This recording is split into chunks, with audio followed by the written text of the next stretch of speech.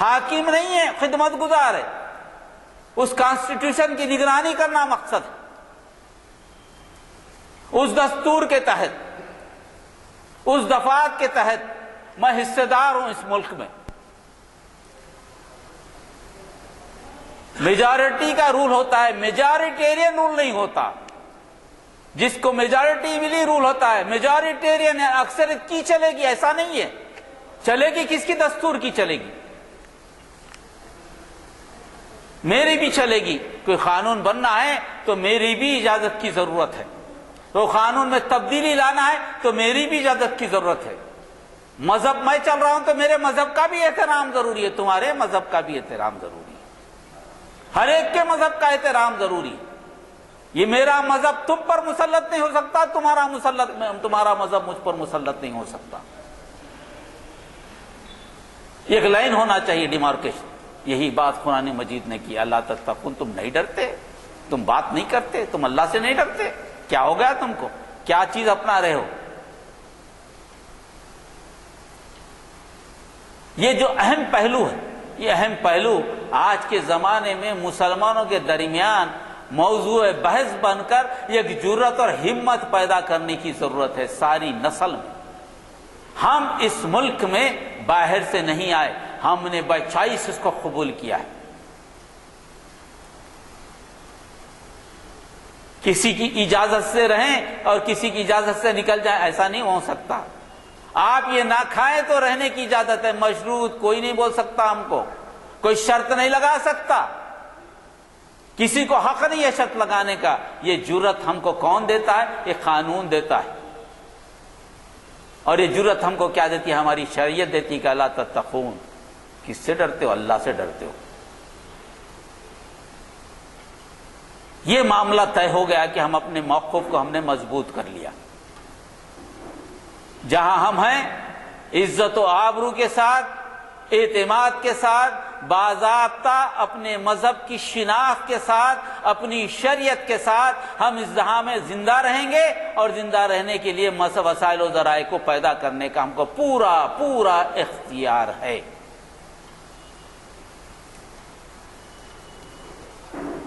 کوئی بات کہی جائے تو ضرور ہم سننے کو تیار ہیں، بشرطے کہ کوئی دلیل ہو. کوئی اچھی چیز بولی جا رہی تو سننے کو تیار ہے. دلیل سے بات کرو، کتاب سے بات کرو، ذہن سے بات مت کرو. کتابوں کی دلیل لاؤ. کسی نے حوالہ دے دیا کہ ان کی مذہبی کتاب میں یہ لکھا ہے کہ ایک جانور کو مار دو تو اس کو قتل کر دو. دنیا کے سارے مذاہب نکال کے دیکھیے. تھوڑا سا مطالعہ میرا بھی ہے مذاہب کا. کسی مذہب میں سب سے پہلے انسان کے جان کو محترم قرار دیا. ہر مذہب نے کہا کہ انسان کی جان محترم، اسے بے سبب قتل نہیں کیا جا سکتا، بے سبب اسے غلام بھی نہیں بنایا جا سکتا. ہر مذہب نے یہ کہا ہے.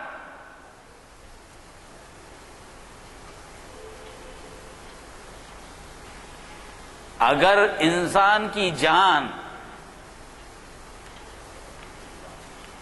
پہلے تو بڑا مسئلہ ہے، پہلے تو ادب و احترام کے ساتھ، کسی مذہب کے عقیدے پر ادب و احترام کے ساتھ بولنا اس لیے پڑتا ہے کہ جب آپ سوال کرتے ہیں تو سمجھ میں نہیں آئے تو کچھ ہم انکوائری چاہتے ہیں. ہم ایک طالب علم ہیں آپ کے مذہب کے، ہم آپ کے مذہب کو سمجھنا چاہتے ہیں. ہمیں نہیں معلوم کہ آپ کے مذہب میں کیا کیا لکھا ہے. ہمارے سوال کو خدا نہ خواستہ آپ ایسا نہ سمجھیں کہ جاریت ہے، خدا نہ خواستہ ایسا نہیں ہے، مگر ہم سمجھنا چاہتے ہیں. پہلے تو ہم یہ سمجھنا چاہتے ہیں کیا انسان خدا کو مار سکتا ہے؟ خدا کو قتل کر سکتا ہے؟ کسی دیوی دیوتا کو قتل کر سکتا ہے؟ پہلے یہ سمجھائیے. کسی جانور کو ذبح کر دیا، مر گیا ہو، میرا سوال یہ کہ خدا مرتا ہے؟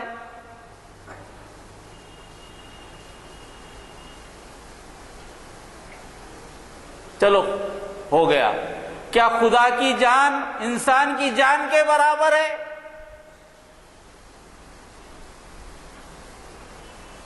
اگر خدا کو مان بھی لیا، آپ کی چیز کو مان بھی لیا، کیا خدا کی جان انسان کے جان کے برابر ہے؟ کیا خدا انسان کے برابر ہے؟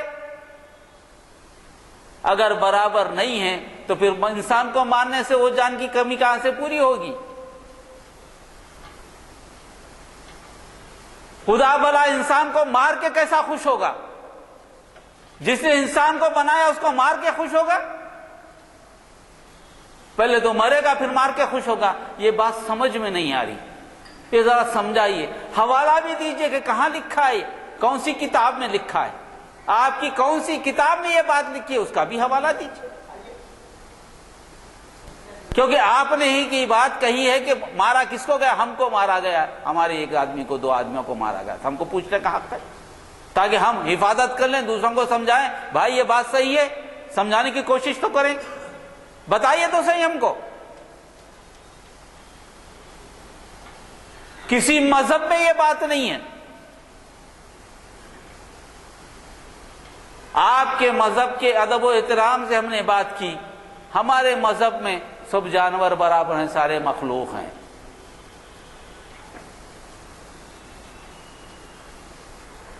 ہمارے پاس جس کی حلال کی اجازت ہے حلال ہے، نہیں ہے بولنے کا کیا ہے، اس میں حلال ہے۔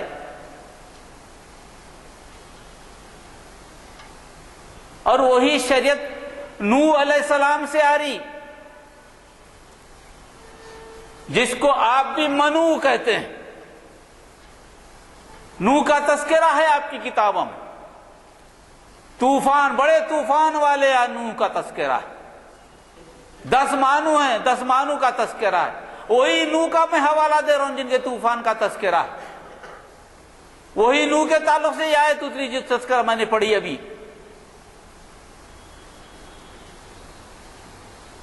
انہوں نے کیا کہا تھا؟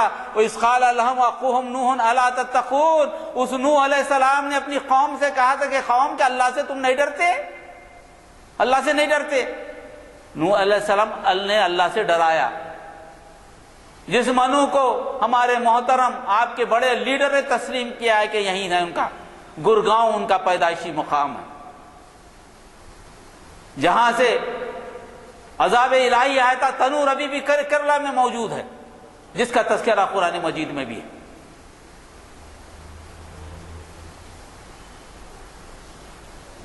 اگر یہ حوالہ صحیح ہے جس کو تم مانتے ہو، اگر وہ ہے تو وہ نوح علیہ السلام کے تعلق سے قرآن کیا کہتا ہے؟ قرآن کیا کہتا ہے؟ انہوں نے کیا کہا؟ انی لکم رسول امین، میں تمہاری طرف ایک امانت دار رسول بنا کر بھیجا گیا ہوں۔ امانت دار رسول بھیجا گیا ہوں، یعنی بھیجنے والا میرا اللہ ہے، مجھے اللہ نے بھیجا ہے، میں خود سے نہیں آیا بلکہ اللہ نے مجھے بھیجا ہے۔ میں امین ہوں، امین کا مطلب اللہ نے جو بات مجھے کہی ہے وہی بات تم تک پہنچاؤں گا، میں اپنی طرف سے کوئی چیز شامل نہیں کروں گا۔ میرا کام کیا ہے؟ تمہارے اور اللہ کے درمیان واسطہ ہے۔ اللہ نے مجھے منتخب فرمایا، یہ اللہ کا کرم ہے، اور اس نے تم تک جو شریعت دی ہے زندگی کیسی گزاری جائے، وہ جو پیغام دیا ہے، وہ رسالت جو دی ہے، وہ کتاب میں تمہاری طرف لے کر آ رہا ہوں کہ زندگی ایسی گزارو۔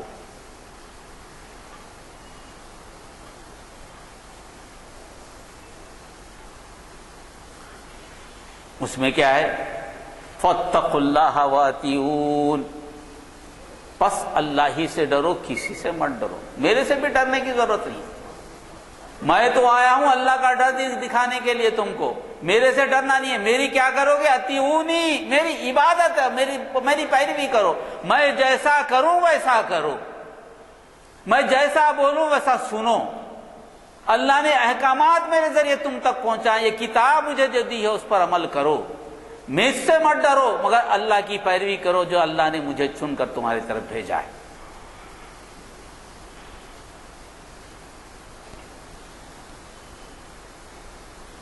اور ایک بات انہوں نے کہ وما اسألکم علیہ من اجر، میرے اپنے فائدے کے لیے کام نہیں کر رہا ہوں میں، یہ بات پہنچانے کے لیے تم سے اجر کوئی نفع نہیں چاہ رہا ہوں کہ تم مجھے کوئی اجرت دے دو اس کام کو، کیونکہ میں نے تمہیں کوئی چیز بتا دی، اللہ کا کلام بتا دیا ہے، صحیح چلنے کا راستہ بتا دیا ہے۔ سب اس سے اہم کام کسی انسانیت کے لیے وہ ہے کہ یہ بتائے کہ تمہارا طریقہ زندگی کیا ہو۔ دنیا کا سب سے اہم کام تمہارا اوڑھنا بچھونا، چلنا پھرنا، بات کرنا، ہر طریقے کا طریقہ کار کیا ہو تمہارے زندگی گزارنے، جس کی وجہ سے تم دنیا میں کامیاب ہو، آخرت کا دائمی فائدہ بھی تمہیں ہو۔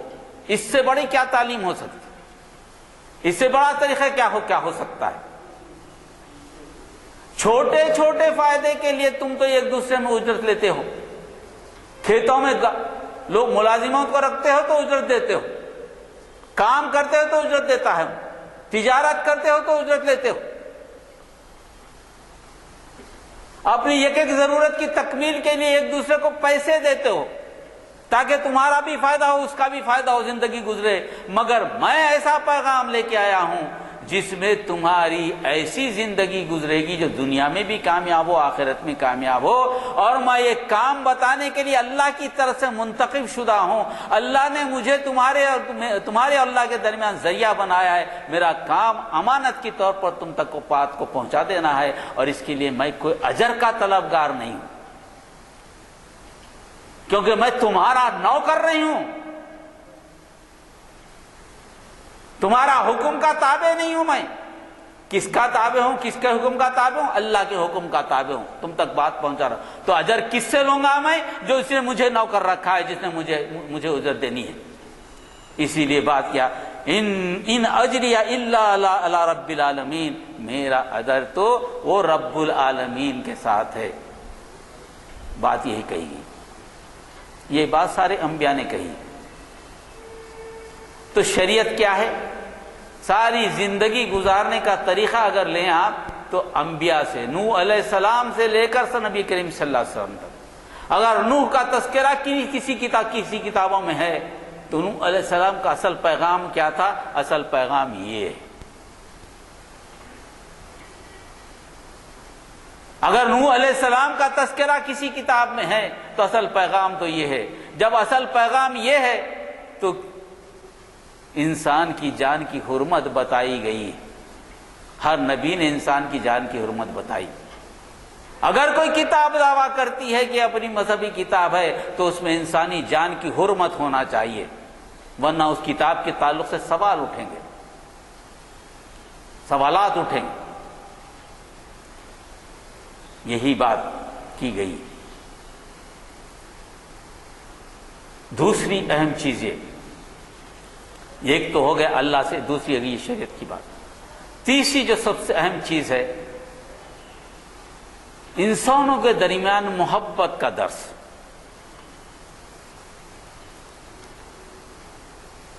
ایک انسان دوسرا انسان آپس میں ایک ہی خاندان کے فرد ہے، سب آدم کی اولاد، چاہے وہ آپ کی بات مانے نہ مانے الگ بات، چاہے کہ آپ کا عقیدے کو مانتا ہو نہ مانتا ہو الگ بات، مگر جہاں تک انسانیت کی بات ہے وہ بھی برابر کی انسانیت کا حقدار ہے، اس کے ساتھ بھی حسن سلوک ہوگا، اس کے ساتھ زیادتی نہیں ہوگی، اس کے ساتھ ناانصافی نہیں ہوگی، یعنی عدل کا قائم کرنا، عدل کا قائم کرنا یہ دوسری بڑی ذمہ داری ہے۔ عدل و انصاف کا قائم کرنا انسانوں کے درمیان۔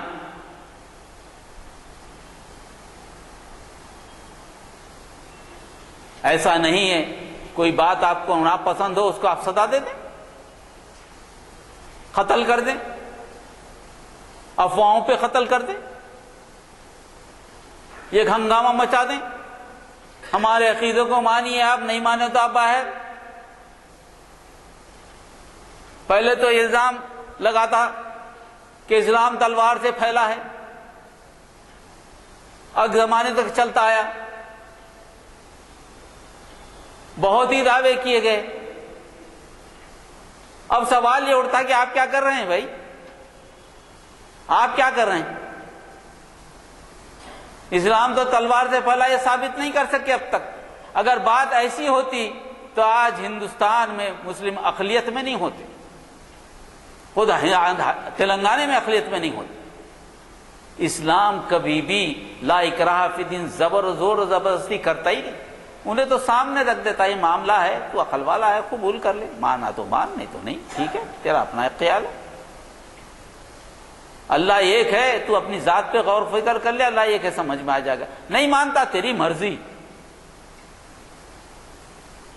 مگر میرا ہی مانو، نہیں مانے تو پھر تم یہاں سے باہر، اس ملک سے باہر، نہیں مانے تو تم کو قتل کر دیں گے، نہیں مانے تو ایسا کر دیں گے، سارا ملک 2022 تک ایسا بن جائے گا، سارا ملک ایسا ہو جائے گا۔ باضابطہ اعلان ہماری کتاب میں یہ لکھا ہے کہ ایسا کریں گے تو ہم ایسا کر دیں گے۔ ارے کل تک جس مذہب کو آپ بول رہے تھے اس مذہب سے زیادہ تو آپ کر رہے ہیں، مذہب تو کچھ کیا نہیں، تو پھر آپ کا بولنا غلط تھا پہلے۔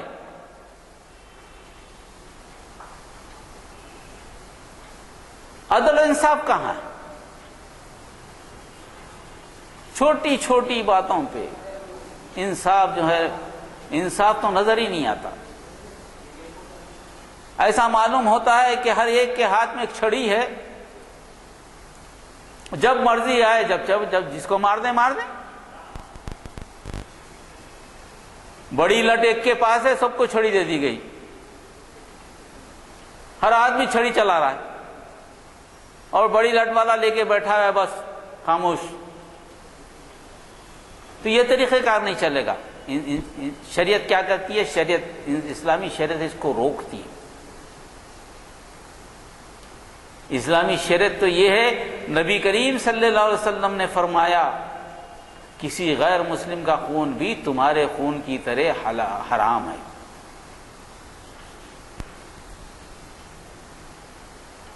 اس کا مال بھی تمہاری مال کی طرح، اس کی عصمت و عفت بھی تمہاری عصمت و عفت کی طرح۔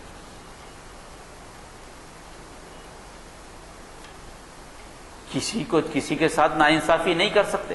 قرآن نے بار بار کہا عدل و انصاف کو پکڑے رہو، جب کوئی بات تمہارے سامنے ہی فیصلہ کرنے کی بات آئی تو تم جو ہے نا فیصلہ حق کے بارے میں حق کے ساتھ فیصلہ کرو، چاہے تمہارا قرابہ داری تمہارا اس سے متاثر کیوں نہ ہوتا ہو، تمہارا بیٹا متاثر ہوتا ہو تو کوئی بات نہیں، حق جس کے ساتھ ہے فیصلہ کرو۔ ایسی مثالیں نبی کریم صلی اللہ علیہ وسلم نے سامنے آئی۔ یہودی اور ایک مسلمان کا جھگڑا، مسلمان جو ہے نبی کریم، یہودی کو کہا کہ مسلمان چلو تم نبی کریم صلی اللہ علیہ وسلم کے ساتھ فیصلہ کر لیں گے۔ اس کے دماغ میں یہ تھا کہ میں مسلمان ہوں، نبی کریم صلی اللہ علیہ وسلم میرے حق میں فیصلہ کر لیں گے۔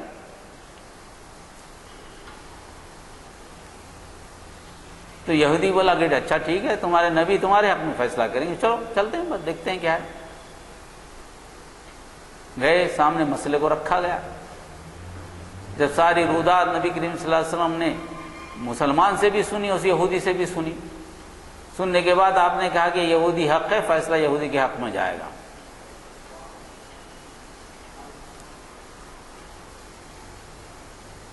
یہودی سچائی پر ہے، یہودی کے حق میں جائے، یہ ہے عدل کی مثال۔ اب اس کے بعد مسلمان بیچارہ، اب بیچارہ کیا بولوں، نعوذ باللہ من ذالک، بیچارہ نکل گیا منہ سے، اللہ معاف کرے میرے کو۔ اب وہ جا سامنے، اب انہیں بولا کہ یہ معاملہ تو الٹا ہو گیا، میں تو آیا تھا نبی کریم صلی اللہ علیہ وسلم کے پاس، میرے حق میں تو فیصلہ نہیں ہوا، اب کیا کریں؟ نہیں، ایسا نہیں کریں گے کہ چلیں گے حضرت عمر کے پاس، حضرت عمر کے پاس چل کر جو ہے نا بات کریں گے، حضرت عمر جو ہے دیکھیں گے، حضرت عمر شاید ہمارے حق میں فیصلہ۔ کھٹکا مارا گیا، حضرت عمر سامنے آئے، پوچھا گیا کہ بھئی کیا بات ہے؟ تو سارا قصہ سنا کہ بھائی نبی کریم صلی اللہ علیہ وسلم گیا تھا، یہ واقعہ ہوا، اور نبی کریم صلی اللہ علیہ وسلم نے ساری رودات سنی، اس کے بعد یہودی کے حق میں فیصلہ کر دیا، اور میرے حق میں فیصلہ، حالانکہ میں مسلمان ہوں۔ تو حضرت عمر نے اس سے پوچھا کہ تو کیا چاہتا ہے؟ تو اس نے کہا کہ میں فیصلہ چاہتا ہوں۔ تو حضرت عمر نے کہا ٹھیک ہے، خیر ابھی آیا، میں فیصلہ کرتا ہوں تیرا۔ اندر گئے، تلوار لائی، وہیں مارا، ختم کر دیا، وہیں مارا ختم کر دیا۔ نبی کے فیصلے پر فیصلہ پوچھنے والا،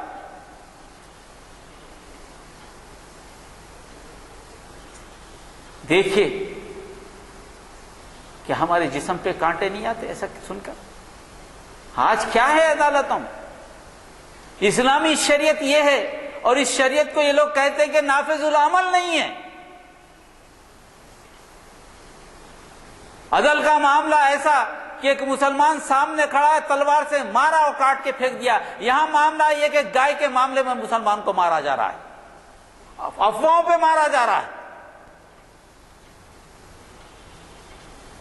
اور پھر دعویٰ کہ پرانی شریعتیں کہاں سے نافذ ہوگی. کون سی شریعت کو نافذ کریں گے آپ؟ کون سی شریعت نافذ ہونی چاہیے؟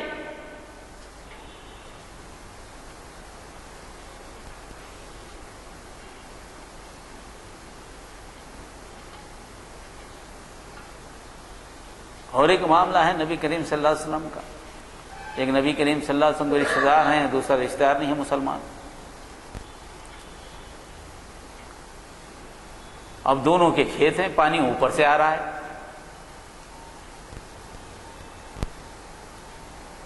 اب کھیت قریب ہیں، نبی کریم صلی اللہ علیہ وسلم کے رشتہ دار کا کھیت قریب میں ہے پانی کے، وہ اس میں سے پانی ہو کے دوسرے کے کھیت میں جانا. اب شکایت لے کے پہنچے پیچھے والے صاحب.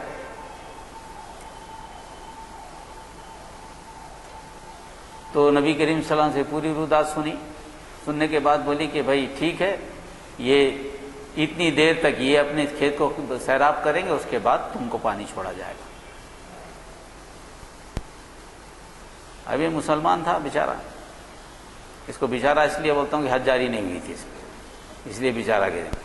اب اس کو منظور نہیں تھا.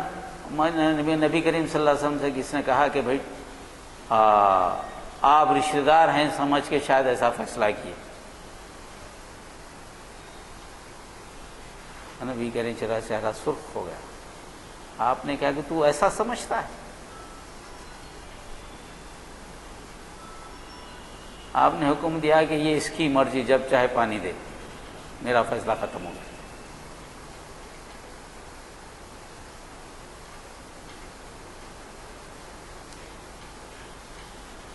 پانی تو اس کا حق ہے نا، اس کے بازو ہے پانی، اس کا زیادہ حق ہے. پچھلے والے کو جو پانی دیا جا رہا ہے اس کی طرف پانی کی کچھ وہ نہیں مانگ رہا ہے.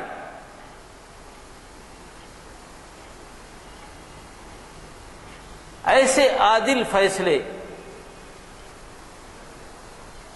جو زمانے میں مشہور ہیں، جن کی مثالیں نہیں ملتی. ایک صحابی آئے نبی کریم صلی اللہ علیہ وسلم کے پاس، کہا کہ بھائی میرے سے غلطی ہو گئی، روزے میں تھا، نعوذ باللہ من ذالک، بھی کے قریب چلے گئے، اب کیا کروں؟ آئے بیٹھے رہے. انہوں نے کہا کہ کیا کرنا چاہیے؟ انہوں نے کہا کیسے کہ روزے رکھوں. وہ زیادہ روزے رکھا رہے، کام بھوکا پیاسا ہوں، روزے کہاں سے رہوں؟ اب روزے میں کچھ خیرات کر سکتے ہو؟ پیسے بھی نہیں ہیں خیرات کرنے، کچھ بھی نہیں کر سکتا. بولے کہ ٹھہر جاؤ. قریب آئے، ٹھہر کے انتظار کرتے رہے. اس کے بعد کچھ دنوں کے بعد کھجور کی بوری آئی. نبی کریم صلی اللہ علیہ وسلم بولے کہ کھجور جو ہے لے جا کے غریب آدمی کو دے دو، غریبوں میں بانٹ دو. وہ صحابی تھے. انہوں نے کہا کہ نبی کریم صلی اللہ علیہ وسلم اگر اجازت ہو تو ایک بات پوچھتا ہوں آپ سے. پوچھے. پورے مدینے میں میرے سے زیادہ غریب تو کوئی بھی نہیں ہے، میں ہی غریب ہوں. میرے سے زیادہ تو غریب کوئی نہیں ہے، اب ایک کھجور کس کو لے جا کے دوں؟ تو نبی کریم صلی اللہ علیہ وسلم کے چہرے پہ تبسم آیا، دانت نظر آئے لوگوں کو. کہا کہ جاؤ رکھ لو. دیکھیے عدل، دیکھیے ایک تو گناہ بھی معاف، نیت بھی معاف، اور اس کو نوازا گیا، سزا نہیں دی گئی اس کو. اس نے گناہ کو قبول کر لیا تھا. آ کر پوچھا، اس کی نیت دیکھیے، نیت کے معاملے میں کیسا فیصلہ ہوا. کیا ایسے فیصلے ہو سکتے؟ کیا یہ شریعت کے علاوہ کوئی شریعت آ سکتی ہے جس میں محبت ایسی ہو کہ آدمی آپ سے جڑ جائے؟ انسانیت پکار کے کہے کہ یہ ہاں یہ انسان ہے، اس کے تعلق سے کوئی غلط فیصلہ نہیں ہو سکتا. قانون ایسا جو سب کے سمجھ میں آ جائے. تو یہ شریعت کے جو پہلو ہیں یہ زیادہ اہم ہیں یا آج کی شریعت کے پہلو اہم؟ آج کا قانون جو قانون ہے کسی کے حق میں فیصلہ کر دے، بغیر شہادتوں کے فیصلہ کر دے، سرکمسٹینشل ایویڈنس پہ فیصلہ کر دے، کیسی بات ہے؟ اسلام میں سرکمسٹینشل ایویڈنس کا کیا معاملہ ہے یہ بھی بتا دوں میں آپ کو۔ جب تک کہ ماحول ایسا نہ بنے جس پہ قانون کا نفاذ ممکن ہو، اس وقت تک قانون کا نفاذ نہیں کیا جاتا۔ انسانی شریعت، اسلامی شریعت ماحول بنانا، اگر زنا سے روکنا ہے تو زنا کے پورے جتنے بھی ممکنات ہیں ان ممکنات کو ختم کرنا، اس کے بعد زنا کا قانون نافذ کرنا۔ ٹی وی پہ سب چل رہا، ہر قسم کی چرکتیں، لباس ایسا چل رہا، اس کے بعد زنا کا قانون نہیں چلتا اسلام۔ پوری چیزوں کو روکو۔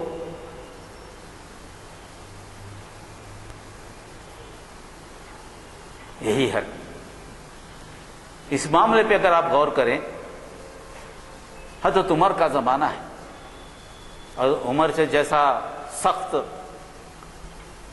میں سمجھتا ہوں کہ حکمران، یعنی اسلامی شریعت کے نفاذ میں جو سختی نبی کے حضرت عمر کے زمانے میں تھی، کسی کے زمانے میں نہیں تھی۔ قید پڑ گیا ہے، قید ہی قید ہے، ہر طرف قید پڑا ہوا ہے۔ آپ نے کہا چوری کی سزا ختم، چوری کی سزا نہیں دی جائے گی،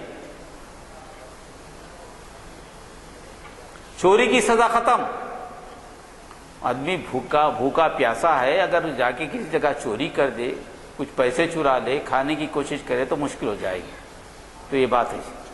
تو یہ چیز چند باتیں تھیں جو میں نے آپ کے سامنے رکھی کہ آج کا قانون عدل کو دیکھیے، انسانی قانون عدل، اسلامی قانون عدل کو دیکھیے، کون سی چیز زیادہ نافذ العمل ہے؟ چاہے دنیا کتنی ہی ترقی کر لے، اسلامی قانون عدل آ نہیں سکتا۔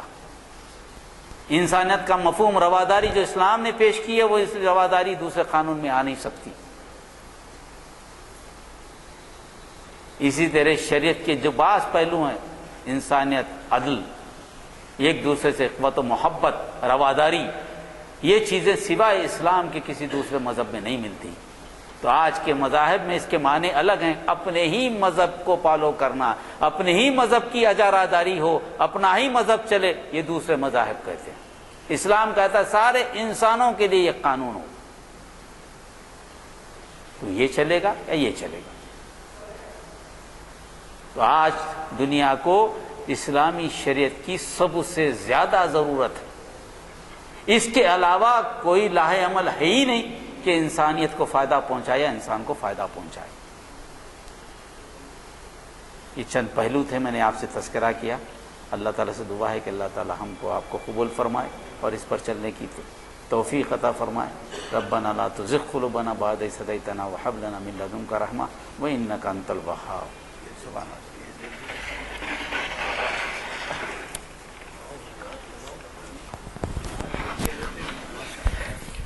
السلام علیکم حضرات، میں نے پہلے ہی کہا تھا آپ سے کہ ہمارے مقررین کافی تیاری سے آتے ہیں، اور آج کے حالات کے پس منظر میں جو کچھ خطاب آپ نے سنا اس کا اندازہ آپ کو ہوا۔